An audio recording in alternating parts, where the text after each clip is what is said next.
Nagpur case के संदर्भ में टीएटी का जो जजमेंट आया है नागपुर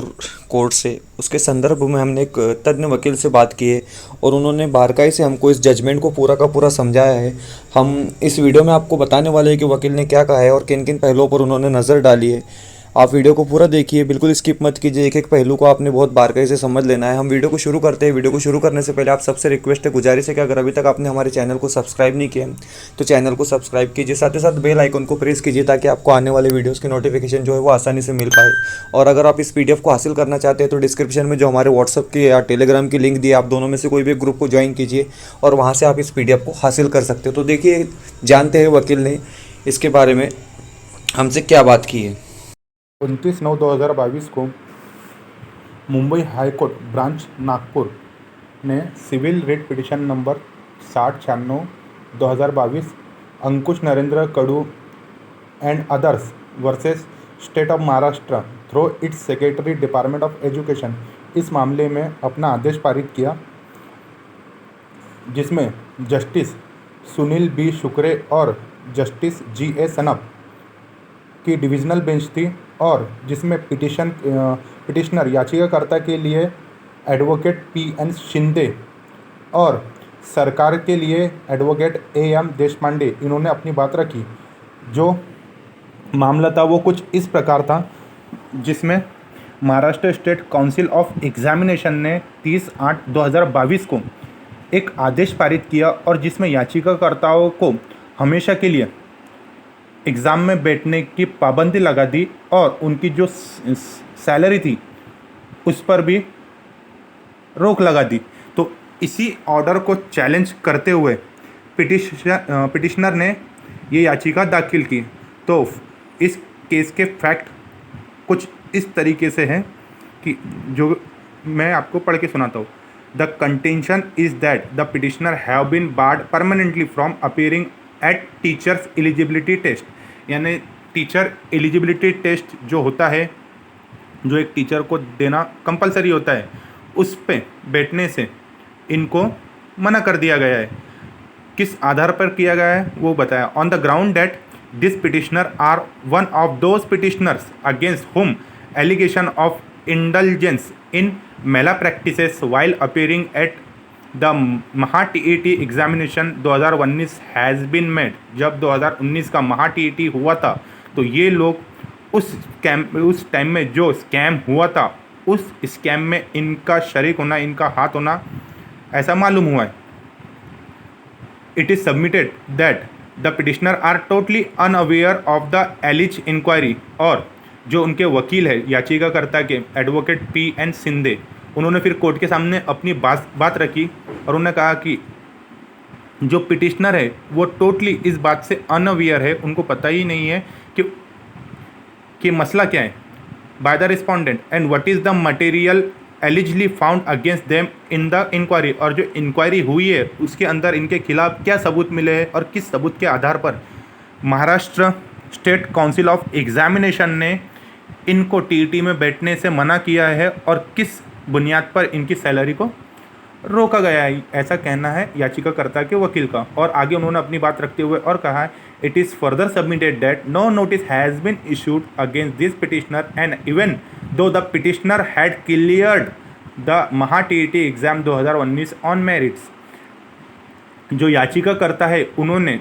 2019 का टीईटी मेरिट्स पर क्लियर किया था, फिर भी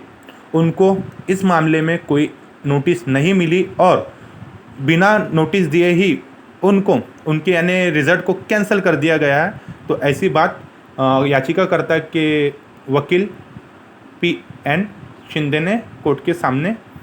कही और उन्होंने ये कभी कहा कि the petitioner are being unnecessary dragged into a controversy for which none of the petitioner is responsible. और बेवजह ही जितने भी पिटिशनर थे उनको इस मामले में घसीटा गया, जबकि इसके लिए वो जिम्मेदार नहीं है। और वकील साहब ने और अपनी बात आगे रखी कि इसी ग्राउंड पे, ये दो ग्राउंड कि उनको बेवजह इस मामले में घसीटा गया और दूसरा उनको कोई प्रायर नोटिस नहीं मिली, उनको पहले उनका रिज़ल्ट कैंसिल करने से पहले। तो इसी आधार पर on this ground interim relief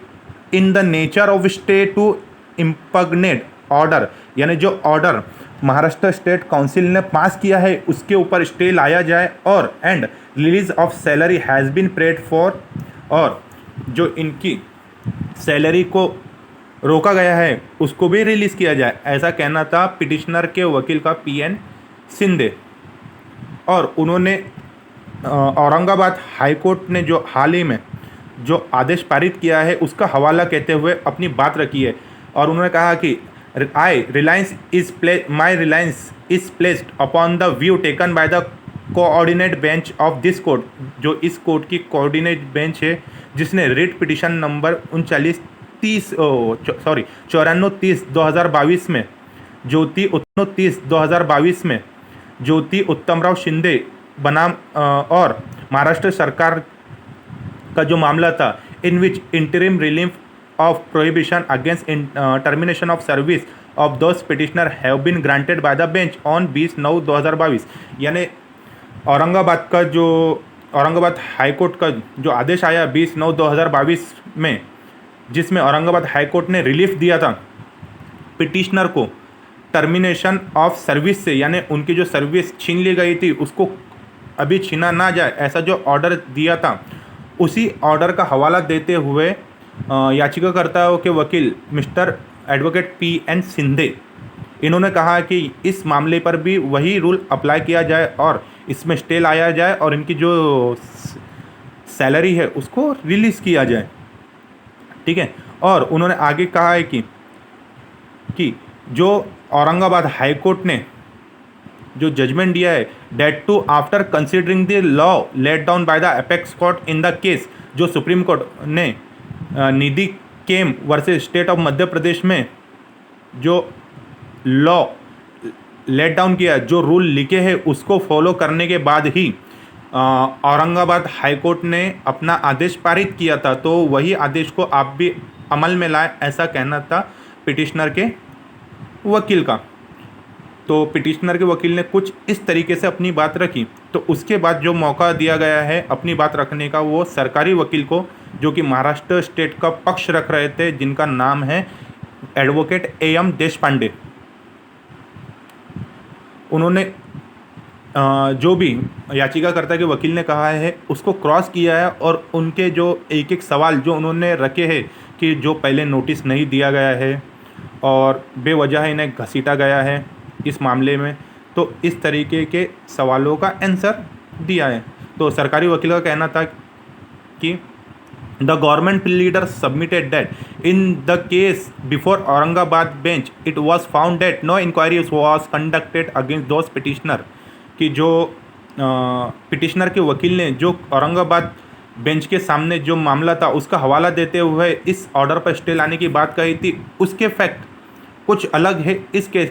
से। उन्होंने कहा कि उस केस में जो औरंगाबाद वाले मैटर में जो हाई कोर्ट ने स्टे लाया है उसमें इंक्वायरी कंडक्ट नहीं हुई थी, लेकिन इस केस में इंक्वायरी कंडक्ट हुई है। It was found that no inquiry was conducted against those petitioner, जो उस औरंगाबाद केस के पिटिशनर थे उनके मामले में ऐसी कोई इंक्वायरी नहीं हुई थी। वेयरएस जबकि इन द प्रेजेंट केस, इस केस में it is seen from the observation made in one of the impugned order dated 3/8/2022, जब आप 3/8/2022 को जो Maharashtra state council of examination ने जो ऑर्डर दिया है उसको अगर आप देखोगे तो इसमें आप पाओगे कि detail inquiry held against the petitioner, जो इस केस के पिटिशनर है अंकुश और अदर्स, उनके खिलाफ डिटेल इंक्वायरी कंडक्ट हुई थी। तो उस केस के फैक्ट जो औरंगाबाद बेंच के सामने रखे गए थे और जो नागपुर बेंच के सामने है दोनों ही अलग है, उसमें इंक्वायरी नहीं थी, इसमें डिटेल इंक्वायरी हुई, ऐसा सरकारी वकील का कहना है। और उन्होंने आगे अपनी बात रखते हुए कहा कि he also invite our attention to the detail order dated 3/8/2022 pass by Maharashtra state council of examination, जो Maharashtra state council of examination ने 3/8/2022 में जो ऑर्डर पारित किया है उसके तरफ भी इन्होंने कोर्ट का ध्यान आकर्षित किया है और कहा है कि a reference to the direction of apex court given in the said case, जो याचिकाकर्ता के वकील ने जो रेफरेंस दिया है माननीय सुप्रीम कोर्ट का निधि केम के केस का हैज़ बीन मेड जो दिया गया, he point out from this order that the apex court has observe कि उस मामले में सुप्रीम कोर्ट का कहना था कि that if any malpractice on huge scale are committed, अगर कोई स्कैम बहुत ही बड़े प्रमाण में हुआ है इन द एग्जामिनेशन परीक्षाओं में, and if it is not possible to isolate the candidate involve in the scam, अगर जो कैंडिडेट स्कैम में इन्वॉल्व है उनको अलग करना पॉसिबल नहीं है तो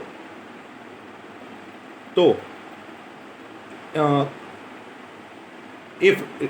the result of the candidate indulging in Mela practice 2022 में ज्योति उत्तमराव शिंदे बनाम और महाराष्ट्र सरकार का जो मामला था, in which interim relief of prohibition against termination of service of those petitioner have been granted by the bench on 20/9/2022, यानी औरंगाबाद हाई कोर्ट का जो आदेश आया 20/9/2022 में, जिसमें औरंगाबाद हाई कोर्ट ने रिलीफ दिया था पिटिशनर को टर्मिनेशन ऑफ सर्विस से, यानी उनकी जो सर्विस छीन ली गई थी उसको अभी छीना ना जाए, ऐसा जो ऑर्डर दिया था, उसी ऑर्डर का हवाला देते हुए याचिकाकर्ताओं के वकील मिस्टर एडवोकेट PN सिंधे, इन्होंने कहा कि इस मामले पर भी वही रूल अप्लाई किया जाए और इसमें स्टे लाया जाए और इनकी जो सैलरी है उसको रिलीज़ किया जाए, ठीक है। और उन्होंने आगे कहा है कि जो औरंगाबाद हाई कोर्ट ने जो जजमेंट दिया है, that too after considering the law laid down by the apex court in the case, जो सुप्रीम कोर्ट ने Nidhi Kaim versus state of Madhya Pradesh में जो लॉ लेट डाउन किया, जो रूल लिखे हैं उसको फॉलो करने के बाद ही औरंगाबाद हाई कोर्ट ने अपना आदेश पारित किया था, तो वही आदेश को आप भी अमल में लाए, ऐसा कहना था पिटिशनर के वकील का। तो पिटिशनर के वकील ने कुछ इस तरीके से अपनी बात रखी। तो उसके बाद जो मौका दिया गया है अपनी बात रखने का वो सरकारी वकील को, जो कि महाराष्ट्र स्टेट का पक्ष रख रहे थे, जिनका नाम है एडवोकेट AM देशपांडे। उन्होंने जो भी याचिकाकर्ता के वकील ने कहा है उसको क्रॉस किया है और उनके जो एक एक सवाल जो उन्होंने रखे हैं कि जो पहले नोटिस नहीं दिया गया है और बेवजह इन्हें घसीटा गया है इस मामले में, तो इस तरीके के सवालों का आंसर दिया है। तो सरकारी वकील का कहना था कि the government leader submitted that in the case before Aurangabad bench it was found that no inquiry was conducted against those petitioner, कि जो पिटिशनर के वकील ने जो औरंगाबाद बेंच के सामने जो मामला था उसका हवाला देते हुए इस ऑर्डर पर स्टे लाने की बात कही थी, उसके फैक्ट कुछ अलग है इस केस से। उन्होंने कहा कि उस केस में जो औरंगाबाद वाले मैटर में जो हाई कोर्ट ने स्टे लाया है उसमें इंक्वायरी कंडक्ट नहीं हुई थी, लेकिन इस केस में इंक्वायरी कंडक्ट हुई है। It was found that no inquiry was conducted against those petitioner, जो उस औरंगाबाद केस के पिटिशनर थे उनके मामले में ऐसी कोई इंक्वायरी नहीं हुई थी। वेयरएस जबकि इन द प्रेजेंट केस, इस केस में it is seen from the observation made in one of the impugned order dated 3/8/2022, जब आप 3/8/2022 को जो Maharashtra state council of examination ने जो ऑर्डर दिया है उसको अगर आप देखोगे तो इसमें आप पाओगे कि detail inquiry held against the petitioner, जो इस केस के पिटिशनर है अंकुश और अदर्स, उनके खिलाफ डिटेल इंक्वायरी कंडक्ट हुई थी। तो उस केस के फैक्ट जो औरंगाबाद बेंच के सामने रखे गए थे और जो नागपुर बेंच के सामने है दोनों ही अलग है, उसमें इंक्वायरी नहीं थी, इसमें डिटेल इंक्वायरी हुई, ऐसा सरकारी वकील का कहना है। और उन्होंने आगे अपनी बात रखते हुए कहा कि he also invite our attention to the detail order dated 3/8/2022 pass by Maharashtra state council of examination, जो Maharashtra state council of examination ने 3/8/2022 में जो ऑर्डर पारित किया है उसके तरफ भी इन्होंने कोर्ट का ध्यान आकर्षित किया है और कहा है कि a reference to the direction of apex court given in the said case, जो याचिकाकर्ता के वकील ने जो रेफरेंस दिया है माननीय सुप्रीम कोर्ट का निधि केम के केस का हैज़ बीन मेड जो दिया गया, he point out from this order that the apex court has observe कि उस मामले में सुप्रीम कोर्ट का कहना था कि that if any malpractice on huge scale are committed, अगर कोई स्कैम बहुत ही बड़े प्रमाण में हुआ है इन द एग्जामिनेशन, परीक्षाओं में, and if it is not possible to isolate the candidate involve in the scam, अगर जो कैंडिडेट स्कैम में इन्वॉल्व है उनको अलग करना पॉसिबल नहीं है तो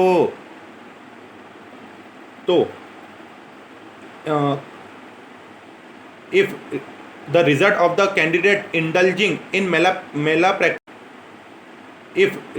the result of the candidate indulging in mela practice could be separated, their result should be cancelled, अगर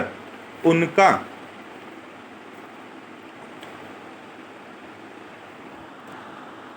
सर जी लाइन ऊपर नीचे हो गई थी, फिर से पढ़ता हूँ। If it is not possible to isolate the candidate involve in the scam, अगर जो कैंडिडेट स्कैम में इन्वॉल्व हैं उनको अलग करना ये पॉसिबल नहीं है, the examination should not be cancel, तो एग्जामिनेशन कैंसल नहीं होंगी, एंड और if the result of the candidate indulging in Mela practice could be separated, और ऐसे कैंडिडेट जो स्कैम में शामिल है उनका रिजल्ट सेपरेट किया जाता है, their result should be cancel, तो उनका रिजल्ट कैंसिल कर दिया जाएगा without issuing any notice to them, और उनको कोई नोटिस, प्रायर नोटिस नहीं दी जाएंगी। तो जो बात याचिकाकर्ता के वकील ने कही थी कि उनको कोई नोटिस नहीं दिया था, तो उसको इस मामले में सरकारी वकील ने क्रॉस किया है और बताया है कि जो Maharashtra state council of examination ने जो नोटिस नहीं दी वो क्यों नहीं दी, क्योंकि सुप्रीम कोर्ट का ऐसा जजमेंट, ऐसा लॉ लेट डाउन है कि यानी अगर कोई कैंडिडेट स्कैम में इन्वॉल्व है और उसके रिज़ल्ट को अलग किया जा सकता है, ठीक है, तो उसका रिज़ल्ट अलग कर दिया जाएगा और उसका एग्ज़ाम कैंसिल कर दिया जाएगा बिना किसी नोटिस को। तो वही बात यहाँ पर अप्लाई उन्होंने किया, इसलिए उनको कोई फर्दर पहले नोटिस नहीं मिली। ही और आगे और बोला, he submit that in the present case it was found during the course of inquiry, और इस केस में जब इंक्वायरी हुई ऐसा मालूम पड़ा, देयर वाज कैंडिडेट, या ऐसे कई कैंडिडेट थे who were found to have indulge in malpractices in examination, जो एग्जामिनेशन के इस स्कैम में शामिल थे, and were of such a nature as to falling in that category, और वही कैटेगरी में वो शामिल होते हैं जो कि जिनका एग्ज़ाम कैंसिल कर दिया जाए, इस कैटेगरी में गिरते हैं। और जो इस केस के पिटिशनर है वो इसी कैटेगरी में आते हैं जो स्कैम में शामिल है और जिनको आइसोलेट किया जा सकता है और जिनके एग्ज़ाम कैंसिल किए जा सकते हैं। तो वही काम Maharashtra state council of examination ने किया, and there of in the present case the petitioner being one of those candidate, यानी ये पिटिशनर वही कैंडिडेट है जिनके एग्ज़ाम कैंसिल किए गए हैं, falling in the category of the candidate, और ये वही कैटेगरी में पढ़ते हैं, उस रिजल्ट कुड बी सेपरेटेड, जिनका रिजल्ट सेपरेट किया जा सकता है, have be subject to impugned order, और इसीलिए उनके रिजल्ट कैंसिल कर दिए गए और उनके ऊपर ये आदेश लागू कर दिया गया है। Whereby their result have been cancel without issuing any notice to them, और इसलिए उनको बिना किसी नोटिस के उनके एग्ज़ाम कैंसिल कर दिए गए, and this have been done strictly in accordance with the direction issued by the apex court, जो सुप्रीम कोर्ट ने जो डायरेक्शन दिया है उसको ही अमल में लाते हुए ये काम किया गया है। और जो 6 नंबर पॉइंट में आगे उन्होंने कहा, कंसिडरिंग, अब कोर्ट ने क्या कहा है, नागपुर बेंच ने, वो देख लेते हैं। Considering the rival contention and also what is noted in the impugned order, दोनों की बातें सुनने के बाद और ऑर्डर जो महाराष्ट्र स्टेट एग्जामिनेशन ने दिया है उसको पढ़ने के बाद, regarding conducted of the inquiry को देखने के बाद, अनलाइक द पिटीशन नंबर